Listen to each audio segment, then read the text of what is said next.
Hello, this is Rhonda Spaziani on Spaz Uncorked. Spaz on Wine. Oh, I got to start again. I can't. We're live. Yeah, I was about to say. Yeah. Spaz on Wine Uncorked on greeninkradio.com.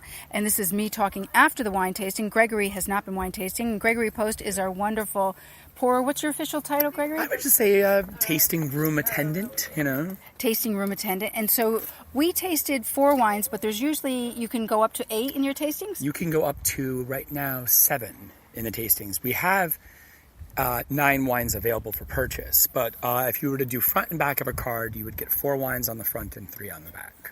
Okay, and so is there a price differential between the two, and what would that be? Nope, it's $10 a person for either tasting. The signature tasting is 2 white wines, a rosé, and a red, and then the reserve red is 3 red wines.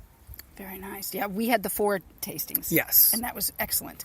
So can you talk a little bit about the varietals that you really showcase here at Saltwater Farm Vineyard? Absolutely. So we grow all of the varietals that we use for our wines, even though some of the smaller patches we do augment with grapes from the North Fork of Long Island. But I would say that on any given year, the 2 grapes that really shine the brightest for us are the Cabernet Franc grape, which we use as a standalone red, as the basis of a couple different red blends, as well as the basis of our rosé, and our Chardonnay grapes, which we actually do 2 versions of. We do a steel Chardonnay and a lightly oaked Chardonnay. Those 2 varietals have definitely had the most success for us so far. And you also do tastings how many days per week, and when do you end the tastings? So we will be closed for the season at the end of December. During the peak of the season, we're open 7 days a week. We're about to transition now, into the middle to late fall, so we'll probably be doing Wednesday through Sundays.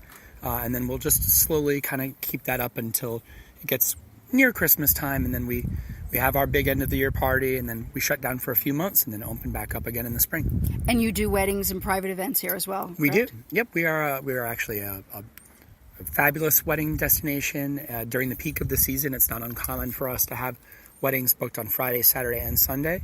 Although when we don't have a wedding planned on a Sunday, we like to do live music. We have an oyster shucker that comes in, and people are invited to bring whatever spread of great foods and cheeses and meats and things. And so this Sunday happens to be one of those Sundays. So the musician is setting up right now, and the oyster shucker is here, and he has a glass of wine. So he seems like he's in a pretty good mood. So.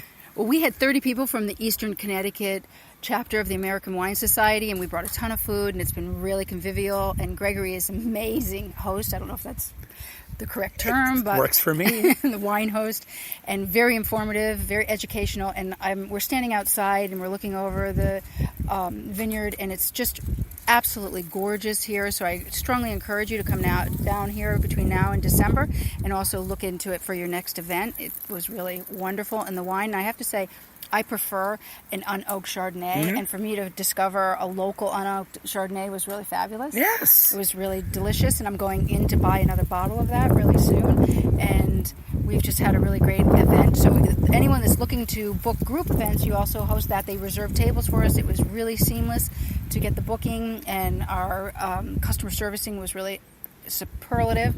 So I can't speak highly enough about our experience here. Well, I appreciate that, and I would say to anybody that's listening, if you're considering joining this group, it's one of the better spreads I've ever seen. It's really top to bottom. There was a little bit of something for everything. The conversation was light. People seemed to be enjoying themselves. The estate itself is actually the site of a former 1930s World War II airport. The building itself was the airplane hangar, and all the woodwork inside is actually dated from the 1930s. It's just been fireproofed and stained.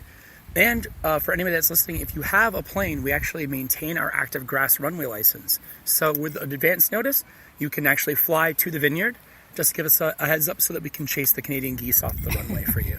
What's better than that? And it's a really gorgeous, crisp fall day. So if you can make it down here in the next couple weekends. And are you open during the week as well? We are. Wednesday through Sunday, yes. Wednesday through Sunday. But if you can make it down here, it's a really great time of year.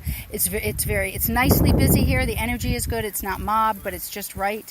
And the staff is very accessible. And there's some really cool stuff to buy. So, and in addition to the delicious wines. Absolutely. So, we raise our glass to you, Gregory. Well, I raise my glass right back. Thank you guys for supporting small independent vineyards in the state of Connecticut.